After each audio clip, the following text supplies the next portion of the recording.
Friend, my name is पूर्वी प्रशांत दयारे। पानी ना हो तो नदियाँ किस काम की, पानी ना हो तो नदियाँ किस काम की, दिल ना हो तो धड़कन किस काम की, दिल ना हो तो धड़कन किस काम की। अगर हम बाबा साहेब आंबेडकर जैसे ना हो सके तो जिंदगी किस काम की, जिंदगी किस काम की।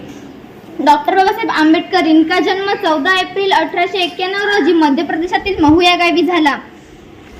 डॉक्टर बाबासाहेब आंबेडकर यांचे पूर्ण नाव भीमराव रामजी आंबेडकर असे होते। डॉक्टर बाबासाहेब आंबेडकर यांनी आपल्या भारतीय राज्यघटनेचे शिल्पकार म्हणून ओळखले जाते। सागराचे पाणी कधी आटत नाही, भीमाची आठवण कधी मिटणार नाही। सागराचे पाणी कधी आटत नाही, भीमाची आठवण कधी मिटणार नाही। असे एक जन्म काय हजार जन्म घेतले तरी बाबासाहेबांचे उपकार कधी फिटणार नाही, बाबासाहेबांचे उपकार कधी फिटणार नाही।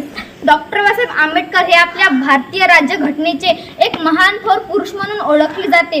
डॉक्टर बाबासाहेब आंबेडकर जेव्हा हे आपले बॅरिस्टरची पढाई पूर्ण करून भारताला परत आले तेव्हा त्यांनी आपल्या भारत देशावर असे क्रूर जाती व्यवस्थेचा विरोध करून आपल्याला अशी शिकण्याची संधी दिली।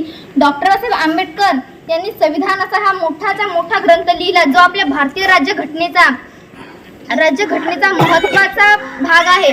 ते म्हणतात ना मित्रांनो, बाबासाहेबांनंतर संविधान नाही, शंभूराजेनंतर आचरण नाही, जिजाऊनंतर संस्कार नाही, सावित्रीनंतर शिक्षण नाही, महात्मा फुलेनंतर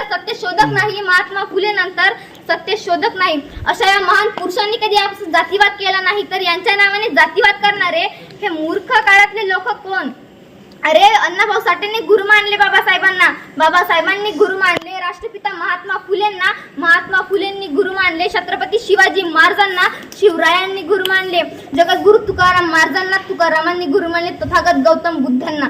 या महापुरुषांनी कधी आपण जातीवाद केला नव्हता, तर यांच्या नावाने जातीवाद करणारे हे आधीचे ब्राह्मण समाजाचे लोक कोण? या अशा ब्राह्मण समाजाचा विरोध करणारे डॉक्टर बाबासाहेब आंबेडकर आज यांचा महापरिनिर्वाण दिवस आहे। महापरिनिर्वाण दिवस म्हणजेच आज यांची पुण्यतिथी।